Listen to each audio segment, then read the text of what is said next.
अस्सलाम वालेकुम, नमस्कार, सत श्री अकाल एंड गुड इवनिंग। मैं हूं आरज़ू काज़मी और आप देख रहे हैं पॉइंट ऑफ व्यू। हमें जी ज्वाइन किया एम्बेसडर अशोक सज्जन और साहब ने। बहुत शुक्रिया सर कि आज आप आए। Thank you so much. Thank you very much, Arzu. Always a great pleasure. Thank you. Thank you sir. Sir, Iran और पाकिस्तान का आप देख ही रहे कि क्या टेंशन चल रही थी। और एक बार और ये कि ईरान का ये फर्स्ट अटैक नहीं था, उससे पहले इराक और उसने सीरिया पर भी अटैक किया था। ये सब कुछ क्या हो रहा है सर? ये गल्फ कंट्रीज की तरफ क्या कोई टेंशन बढ़ती हुई दिखाई दे रही है, या ये एक प्लान था जिसे लोग कह रहे हैं पाकिस्तान में, क्या पाकिस्तान और ईरान ने मिलकर हो सकता है ऐसा किया हो कि वो हमारे यहाँ जो है वो इस किस्म का अटैक करें, ये जो टेरर ऑर्गेनाइजेशन है, और पाकिस्तान जो है वो ईरान में करे। कई तरह की थ्योरीज चल रही है। साथ साथ भारत को जाहिर है हम बाहर नहीं रखते हैं सारी चीजों से, तो जो आपके फॉरेन मिनिस्टर साहब हैं उनका उनका विजिट ईरान का जो है उसको भी इसके साथ जोड़ा जा रहा है। जी, थैंक यू वेरी मच आरजू। तो आपने बहुत सारे इसमें इश्यूज रेज कर दिए हैं, so let me try to sort of deal with them one by one very quickly, और फिर थोड़ा सा उसमें डिटेल में भी चले जाएंगे। तो पहले जो आपने कहा, जो ईरान का ये पहला अटैक नहीं था पाकिस्तान के ऊपर। इससे पहले उसने दो और अटैक किए थे। एक उसने अटैक किया था ये जो कुर्दिस्तान रीजन है और वहाँ की जो राजधानी है इराक में एरबिल, वहाँ पर उसने अटैक किया और उसने कहा जो हमने मोसाद का एक जो सेंटर है उसको हमने वहाँ पर डिस्ट्रॉय किया है। हालांकि जो वहाँ पर कुर्दिश लोग हैं और वो जहाँ उनकी सरकार है, वो कहते हैं वहाँ पर कोई वो ऐसा मोसाद का सेंटर को उन्होंने नहीं अटैक किया, डिस्ट्रॉय किया है। वहाँ पर तो आम आदमी रहते थे जो जिसको उन्होंने डिस्ट्रॉय किया है।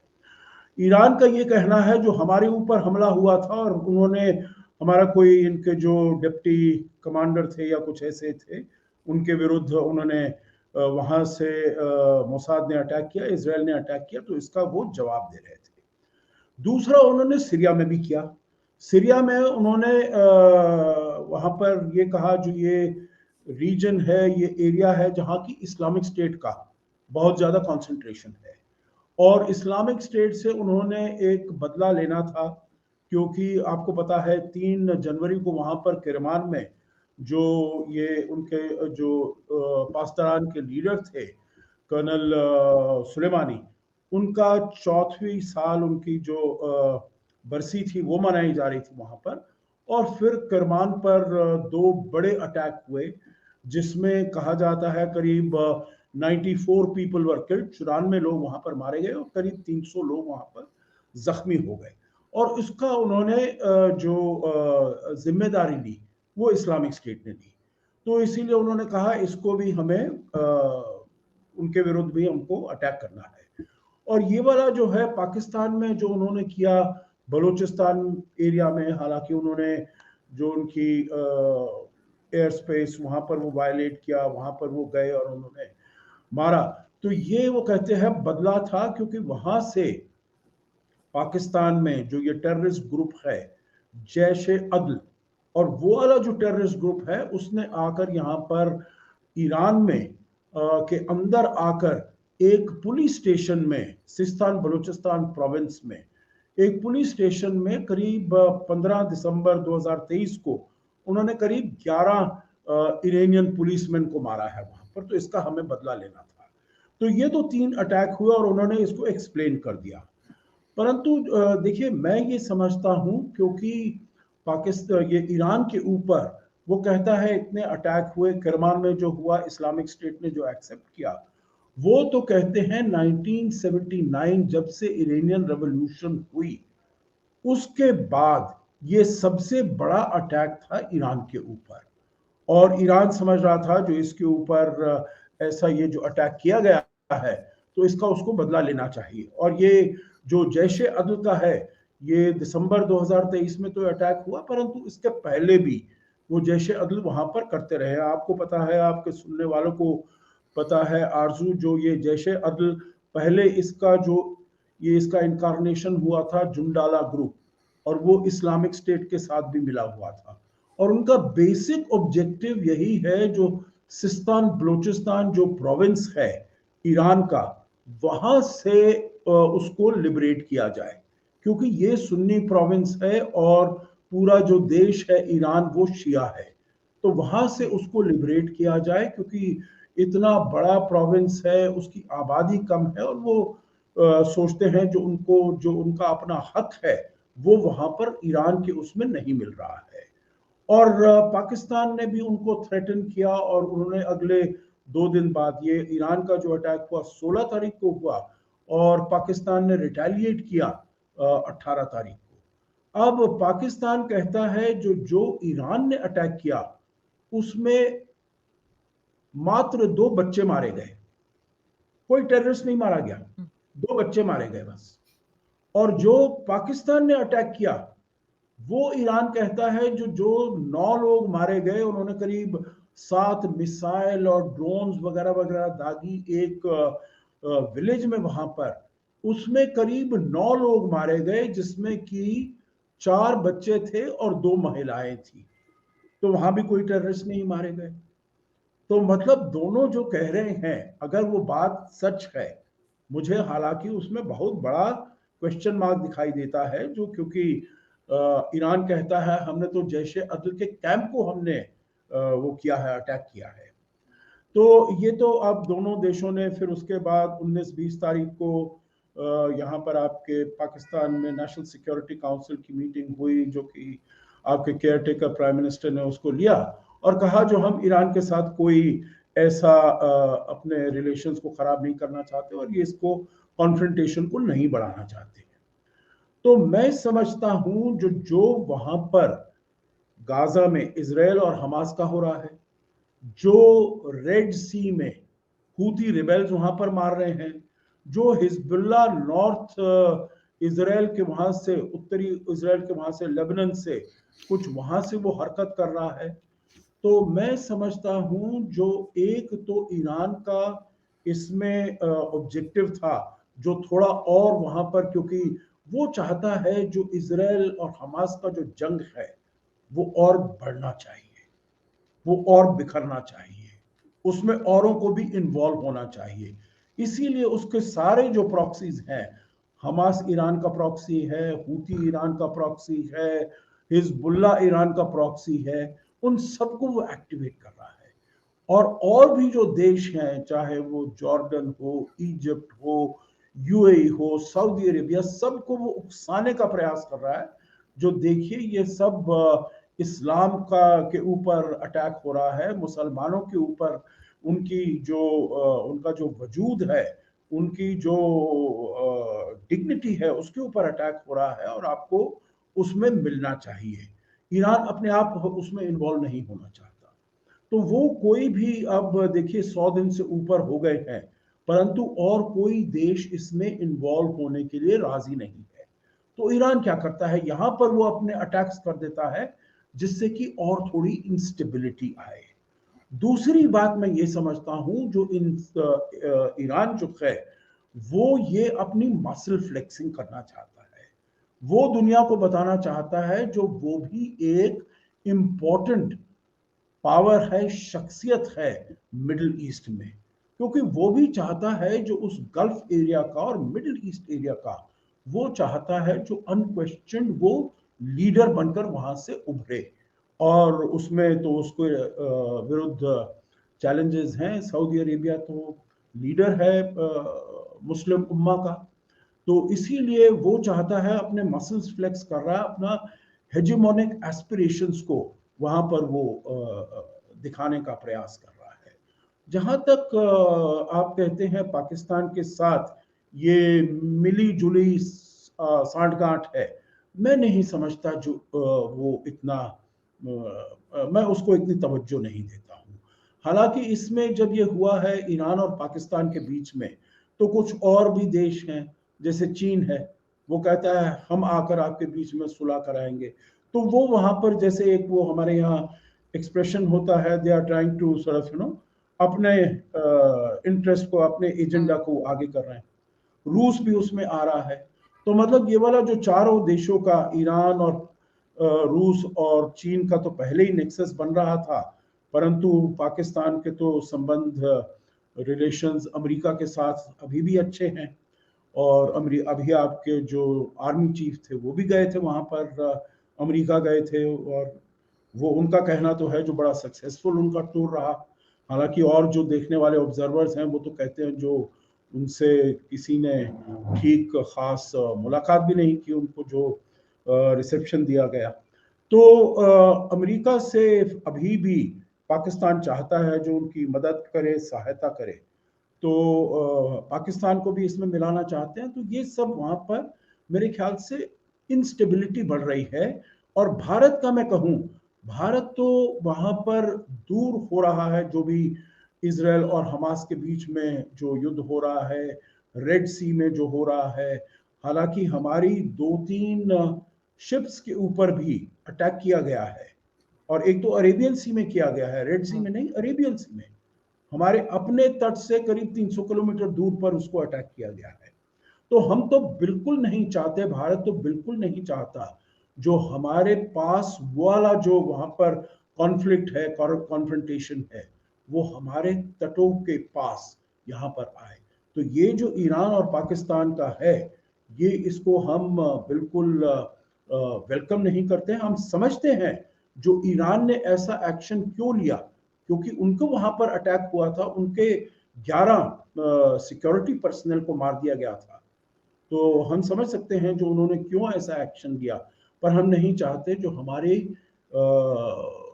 तटों के पास, हमारे बॉर्डर्स के पास किसी भी प्रकार की इंस्टेबिलिटी हो। बिल्कुल ऐसा है, लेकिन सर इस रीजन में अब लोग ये समझ रहे हैं कि यहाँ पर भी एक जंग का सा एक समय है, या लोगों का ख्याल है कि यहाँ पर भी मजीद टेंशन बढ़ेगी। आपको लगता है कि ये जो गल्फ कंट्रीज हैं उनका इसमें क्या रोल है? सऊदी अरब के कैंप में पाकिस्तान को कहा जाता है कि वो चला गया है, और सऊदी अरब इजराइल को तस्लीम करने जा रहा है, और अगर ऐसा होता है जो कि अमेरिका चाह रहा है, तो फिर इससे रोकने के लिए भी ईरान ने ये अटैक किया है ताकि पाकिस्तान जो है वो इजराइल की तरफ ना जा सके। मतलब यहाँ पे हर तरह की बात की जा रही है, तो इसलिए मैं आपसे कह रही थी। जी नहीं, आप ठीक हैं। देखिए, स्पेकुलेशन तो बहुत की जा सकती है, जो ये किस वजह से ऐसा हुआ, क्यों ईरान ने ऐसा किया है, क्या वो एक मैसेजिंग देना चाहता है। और ये भी आपका बिल्कुल कहना ठीक है, जो पाकिस्तान को एक मैसेजिंग देना चाहता है, जो आपके यहाँ पर जो ये इंसर्जेंट ग्रुप्स हैं उनको आप कंट्रोल करके रखिए, नहीं तो ये फिर से आपको इसका नतीजा सहना पड़ेगा। और ये मेरे ख्याल से मैसेज पाकिस्तान को आ गया है। परंतु जो आप कह रहे हैं, जो सऊदी अरेबिया और पाकिस्तान के रिश्ते तो अच्छे हैं, और जो इस समय अगर हम देखें, ठीक है, तुर्की भी चाहता है जो वो भी इस्लामिक वर्ल्ड का खलीफा बनकर वो उभरे, तो उसमें ईरान भी यही चाहता है। परंतु अभी मैं समझता हूं जो हालांकि सऊदी अरेबिया और ईरान में कुछ हद तक सुलह हो गई है, क्योंकि पिछले कुछ दिनों में हमने देखा है जो उनके डिप्लोमेटिक रिलेशंस भी एस्टैब्लिश हो गए हैं, कुछ वहां पर एक्सचेंज भी हुए हैं डेलीगेशंस। परंतु फिर भी सऊदी अरेबिया ये नहीं चाहेगा जो ईरान उसके ऊपर हावी हो जाए और ईरान मुस्लिम वर्ल्ड का सबसे इंपॉर्टेंट लीडर बनकर उभर आए। इसीलिए मैं आपको बता रहा हूं आरजू, देखिए अभी आपने सुना है जो एक ब्रिक्स की मीटिंग हुई थी, है जोहान्सबर्ग में, साउथ अफ्रीका में मीटिंग हुई थी। वहां पर उन्होंने डिसाइड किया था जो 6 देशों को हम इसमें सम्मिलित करेंगे। उसमें अर्जेंटीना तो निकल गया, उसने कहा हमने नहीं ज्वाइन करना है, ये हमारे काम का वो नहीं है, ऑर्गेनाइजेशन नहीं है। परंतु अभी तक सऊदी अरेबिया ने ये डिसाइड नहीं किया है जो वो इसका जो उसको इनविटेशन आया है वो उस इनविटेशन को एक्सेप्ट करेगा या नहीं। इसका क्या कारण है? क्योंकि वो देखता है जो ईरान को भी इनविटेशन गया है, और वो नहीं चाहता, सऊदी अरेबिया नहीं चाहता जो वहां पर एक ऐसे गुट के साथ वो एसोसिएट हो जिसमें ईरान भी हो, और फिर उन दोनों देशों के बीच में जो कॉन्टेस्टेशन है, जो तनातनी है, वो और बढ़ जाएगी, और ईरान उससे ज्यादा ऊंची पोजीशन वहां पर ले पाएगा। तो इसीलिए उनके दोनों, ईरान और सऊदी अरेबिया में संबंध थोड़ी तरीके से सामान्य हुए हैं। परंतु अभी ये सब कुछ काम करके, चाहे वो हमास हो, हिजबुल्ला हो, हूती हो, ईरान ये बताना चाहता है नंबर 1, जो अगर पैलेस्टीनियन इंटरेस्ट है तो उसका सबसे बड़ा हिमायती ईरान है। और इसीलिए जो मुस्लिम वर्ल्ड के इंटरेस्ट, उनके हितों को अगर कुछ करना है, ले जाना है, तो वो ईरान कर सकता है, और वो सऊदी अरेबिया बिल्कुल नहीं चाहेगा। तो इसीलिए यहाँ पर जो हो रहा है मिडिल ईस्ट में, सऊदी अरेबिया भी बिल्कुल ये नहीं चाहेगा जो ये कॉन्फ्लिक्ट है ये और बढ़े। अमेरिका भी ये बिल्कुल नहीं चाहता जो ये कॉन्फ्लिक्ट और बढ़े। ईरान एक ऐसा देश है जो चाहता है जो कॉन्फ्लिक्ट और बढ़े, जिससे कि उसका और इसमें इंपॉर्टेंस, इसमें और ज्यादा उसका अहमियत उसकी बढ़ सके। और इसीलिए वो यहाँ पर इधर उधर से कर रहा है, क्योंकि इसका सबसे बड़ा डेंजर तो आरजू मुझे ये लगता है, जो सोच समझ कर नहीं पर एक्सीडेंटली कोई अगर ऐसा हादसा हो जाए, अब अगर हूती की तरफ से कोई ऐसी बड़ी अमेरिकन शिप के ऊपर अटैक हो जाए, वहां से वो अटैक्स लॉन्च करें, कुछ ऐसा एक्सीडेंटली हो जाए, मैं तो आजू इसको जो आजकल के हालात हैं यहाँ पर मिडिल ईस्ट में, उसको मैं कंपेयर करता हूँ 1914 का जो हादसा हुआ था बॉल्कन्स में। वहां पर इतनी इंस्टेबिलिटी थी, इतनी अनसर्टेनिटी थी। एक वहां पर आर्च ड्यूक फर्डिनेंड को उनको मार दिया गया और पहला विश्व युद्ध शुरू हो गया। वो बिल्कुल एक्सीडेंट था, कोई नहीं चाहता था जो ये पहला ये विश्व युद्ध वहां पर शुरू हो, परंतु एक एक्सीडेंटल डेवलपमेंट से वहां पर ये फर्स्ट वर्ल्ड वॉर शुरू हुई। तो मैं समझता हूं यहाँ पर आजकल मिडिल ईस्ट में, और हमारे अब ये क्योंकि ईरान पाकिस्तान का यहाँ पर हुआ है, तो दक्षिण एशिया में भी, साउथ एशिया में भी ऐसे हालात होने को आ गए हैं जो एक्सीडेंटली कुछ भी हो सकता है, जो कि पूरे हमारे रीजन के लिए, और पूरे रीजन के लिए नहीं पूरी दुनिया के लिए, क्योंकि वहां पर तो अमेरिका भी इन्वॉल्व है, और अगर अमेरिका मोर एक्टिवली डायरेक्टली इन्वॉल्व होगा तो फिर रूस चीन को आने में देर नहीं लगेगी। सर हमने देखा हमारे यहाँ जो है वो इमरान खान को हटाने के लिए, या इमरान खान को कि जो एज अ प्राइम मिनिस्टर थे उस टाइम पर पीएमएल-एन और जो पीपल्स पार्टी है वो साथ में हो गए, बिलावल भुट्टो जरदारी और नवाज शरीफ, और उन्होंने बड़ी कैंपेन चलाई और बड़ी इमरान खान के खिलाफ दोनों साथ साथ दिखे। लेकिन इमरान खान के जेल जाने के बाद अब इलेक्शन से पहले सब एक दूसरे को बुरा भला कह रहे हैं कि जैसे वो आर्टिफिशियल तरीके से मिले थे दोनों पार्टीज। क्या ईरान और सऊदी अरब भी ऐसा ही लगता है कि आर्टिफिशियल तरीके से कुछ देर के लिए मिले थे, लोगों ने मिलवा दिया था, लेकिन असल में ईरान और सऊदी अरेबिया आपस में बात नहीं करना चाहते, कोई शिया सुन्नी वाले ही रहेगा कॉन्फ्लिक्ट? नहीं, मेरे ख्याल से I think it is slightly different, क्योंकि यहाँ पर तो एक नेशनल पॉलिटिक्स है, और नेशनल पॉलिटिक्स बड़ा कंपेटिटिव होता है। और ठीक है, अगर आपका एक कॉमन एनिमी है तो उसमें आप साथ में मिल जाएंगे, और उस कॉमन एनिमी को आप डिफीट करने का कोशिश करेंगे। वही उन्होंने किया, पीपल्स पार्टी ने, पाकिस्तान पीपल्स पार्टी ने और पीएमएल ने, जब उनको जरूरत थी दोनों साथ में आ गए। अब तो उन्होंने देखा है जो इमरान खान तो उसमें कॉन्टेस्ट में है ही नहीं, उनको तो डिस्क्वालीफाई कर दिया गया, वो तो इलेक्शन में हिस्सा नहीं ले सकते, भाग नहीं ले सकते हैं। तो इसीलिए अब जो कॉन्टेस्ट है इन दोनों पार्टीज के बीच में है, सो वो आमने सामने आ गई है, तो इसीलिए हो गया। अब जहां तक ईरान और सऊदी अरेबिया का है, ये तो आपने ठीक कहा, जो एक शिया है एक सुन्नी है, और ये तो बहुत 1400 साल पुरानी लड़ाई है, और इसमें इतनी जल्दी वो नहीं आएगा। परंतु मेरे विचार से अगर आइडियोलॉजी को थोड़ा साथ साइड में रखा जाए और पॉलिटिक्स को लाया जाए, तो वो चाहते हैं जो जितनी हद तक वो कोऑपरेट कर सकते हैं वो वहां पर कोऑपरेट कर लें। परंतु मैं समझता हूं जो उनके कोऑपरेशन में काफी लिमिट्स हैं, क्योंकि अभी भी हालांकि दोनों देशों के संबंध अब रूस के साथ अच्छे हैं, चीन के साथ अच्छे हैं, परंतु सऊदी अरेबिया के संबंध अभी भी अमेरिका के साथ बड़े अच्छे हैं, और ईरान के संबंध बिल्कुल नहीं है अच्छे। तो इसीलिए उन दोनों के बीच में थोड़ी ऐसी फॉल्ट लाइंस हैं जो कि उनको बिल्कुल, जैसे सऊदी अरेबिया और यूएई है, ऐसी उनके बीच में मित्रता नहीं हो सकती। आई थिंक वो थोड़े इश्यूज के ऊपर बातचीत कर सकते हैं, परंतु जब मैं समझता हूं ईरान ऐसे मौके पर आएगा जो सऊदी अरेबिया की लीडरशिप को चैलेंज करेगा मुस्लिम वर्ल्ड में, तो वो उसमें फिर दोनों देशों में प्रॉब्लम्स आएंगी, और अभी हम देख रहे हैं।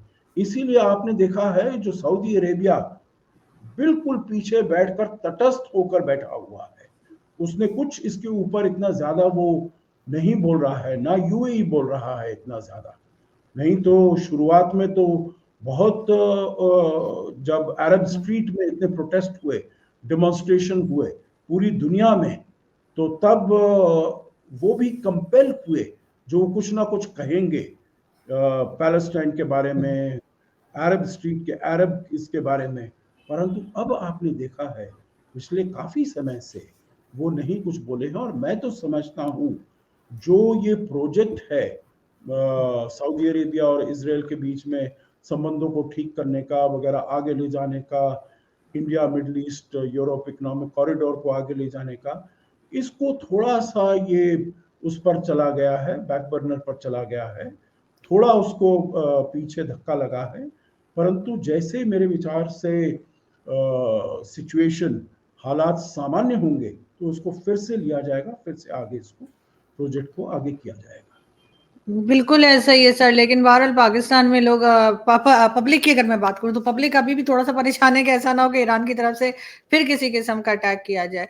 लेकिन सर हम बिल्कुल इस न्यूज के ऊपर नजर बना के रखेंगे, और दूसरी न्यूज पे भी बहुत शुक्रिया कि आज आप आए। Thank you so much sir. Thank you very much, all the very best, thank you. Thank you sir.